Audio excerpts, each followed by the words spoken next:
ibu-ibu dan bapak-bapak, selamat sore.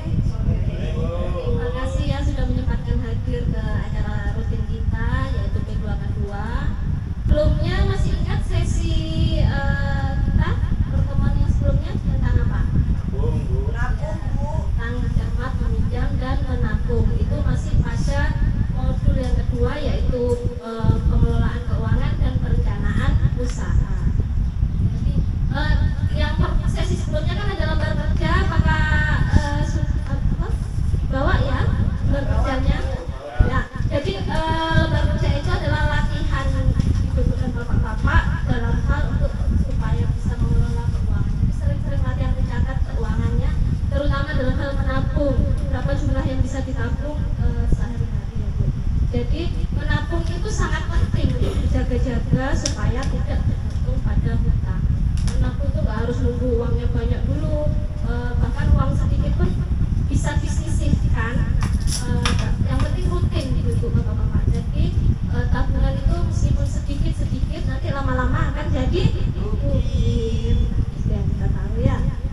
Kayaknya kok lemes semua ini. Semangat dulu kita senam ya. Yuk, goyang 2, 3.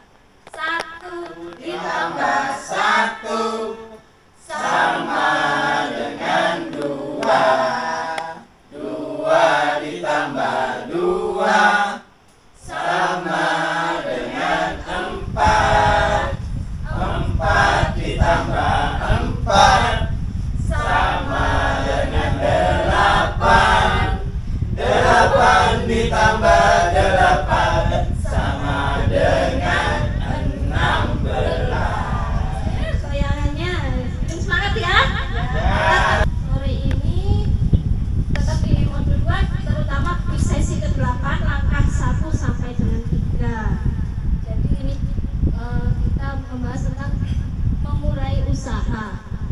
Ayo bangun usaha yang langgeng untuk menambah pendapatan ibu-ibu dan juga bapak-bapak ya.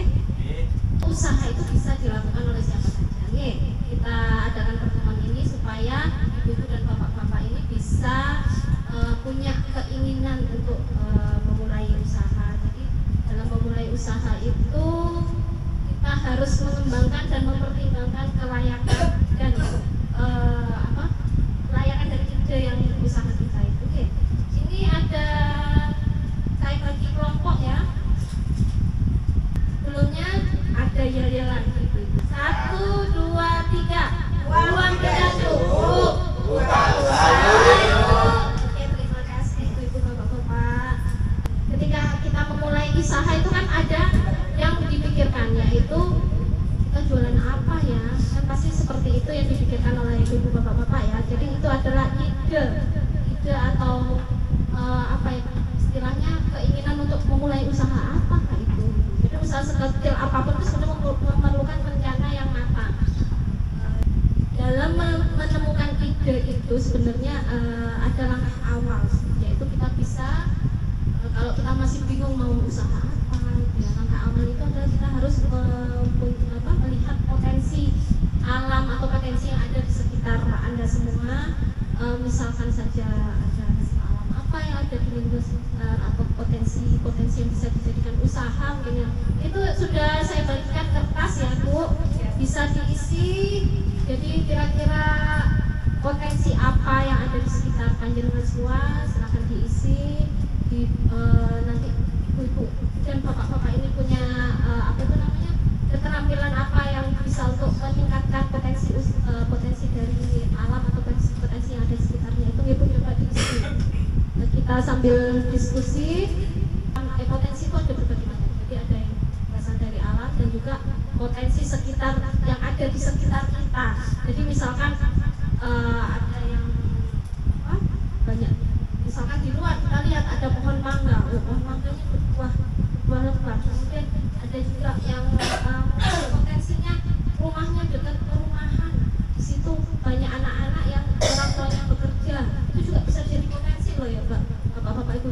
Kalau di daerah perkotaan itu anaknya perlu antar jemput, nah ibu-ibu atau bapak-bapak mungkin punya kemampuan untuk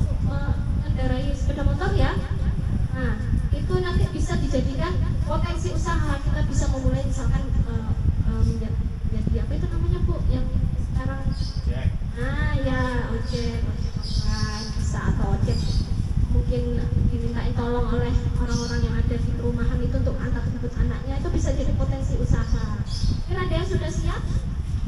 Jadi bisa dilihat ya dari yang dituliskan oleh ibu-ibu dan bapak-bapak itu sebenarnya banyak isiannya ini. Berarti sebenarnya ada banyak kesempatan untuk memulai usaha dari ibu-ibu dan bapak-bapak sekalian dengan melihat potensi yang ada di sekitar. Tapi terkendala oleh satu hal biasanya. Apa itu? Nah, betul. Jadi terkendala oleh modal, tapi bisa juga sebenarnya kita sudah menabung yang tadi itu, menabung sedikit kan bisa dijadikan modal usaha itu Bu. Tapi ada karena kita merasa sudah punya modal usaha cuma sedikit, akhirnya melakukan usaha yang tidak dipikirkan secara matang-matang. Contohnya ini ada ceritanya tentang Bu Lili, kita tonton videonya deh. Gimana ibu-ibu, bapak-bapak sudah dilihat ya video tentang Bu Lili? Kira-kira apa ini yang terjadi dengan ceritanya Bu Lili? Terus apa? Tidak laku kayaknya. Ya, itu Bu Lili di sini itu Bu Lili itu jual ikan tapi tidak laku. Kita bisa belajar dari videonya Bu Lili bahwa dalam hal untuk memulai usaha itu harus direncanakan secara matang-matang. Misalkan misalkan dari Bu Lili ya, usaha apa yang dilakukan Bu Lili? Nah, di sini Bu Lili berjualan ikan segar. Terus siapa target pembelinya? Terus bagaimana untuk bisa didapat nanti? Sebenarnya sudah dipikirkan sama Bu Lili, tapi kalau tidak direncanakan dengan baik, akhirnya menjadi penyebab kegagalan dari Bu Lili. Yaitu Bu Lili tidak dapat bersaing dengan penjual ikan segar lainnya, akhirnya sering tidak laku gitu ya. Jadi dari ceritanya Bu Lili ini tadi, bahwa Bu Lili akhirnya menyadari bahwa usaha itu harus direncanakan secara matang-matang. Setelah punya ide, jadi bisa kita itu menggali informasi sebanyak-banyaknya untuk mengembangkan dan menilai apakah usaha tersebut layak atau tidak untuk dilaksanakan. Jadi kita bisa melihat cara Bu Lili untuk mengumpulkan informasi ada pada buku pintar halaman 106. Kita baca bergantian ya, sesuai poinnya, sesuai kelompok ya. Dimulai dari Bu Nurul. Dari buku pintar itu kita bisa menggali informasi bahwa dalam mengembangkan dan menilai kelayakan usaha itu kita harus bisa menganalisa, bisa menilai bahwa ada poin-poin yang bisa mendukung usaha dan juga bisa menghambat usaha. Dalam hal mendukung usaha, Bu Lili harus tahu kekuatan dan peluang apa saja yang ada pada usaha. Bu Lili akhirnya karena ikannya itu Bu Lili banyak yang sukanya ikan kecil-kecil, akhirnya Bu Lili punya keterampilan memasak. Nah, Bu Lili akhirnya punya peluang usaha untuk membuat ikan balado yang bisa dijual ke pasar. Nah, tapi dari pikiran Bu Lili kita juga bisa menilai apa yang menghambat usaha. Misalkan kelemahannya bahwa masakan yang dijual tidak banyak variasinya, hanya ikan balado saja. Dan juga ada ancaman yang diterima oleh Bu Lili itu, yaitu ikannya itu harganya tidak ikannya itu harganya naik dan ketersediaan ikannya itu terbatas karena terserang jamur. Itu ya dari cerita yang ada di flipchart halaman 106. Terus kemudian apakah ada yang ditanyakan ibu-ibu dari cerita Bu Lili? Oke, jadi dalam hal memulai usaha ya Bapak Ibu, jadi kita itu harus punya ide atau keinginan apa usaha kita. Kemudian menggali informasi dan mengembangkan untuk memulai usaha. Menggali informasi itu untuk mengembangkan apa yang bisa menjadi kekuatan usaha kita dan juga apa yang menjadi hambatan dalam usaha kita itu. Ya. Jadi cukup ya, jelas ya dalam hal memulai usaha. Ya Ibu-ibu, semoga materi ini bermanfaat dan jangan lupa untuk disampaikan kepada istrinya atau kepada suaminya dan istrinya di rumah, bahwa dipraktekkan untuk memulai keinginan untuk mempunyai usaha, dan syukur-syukur dipraktekkan untuk benar-benar mempunyai usaha ya. Mohon maaf kalau saya ada salah kata.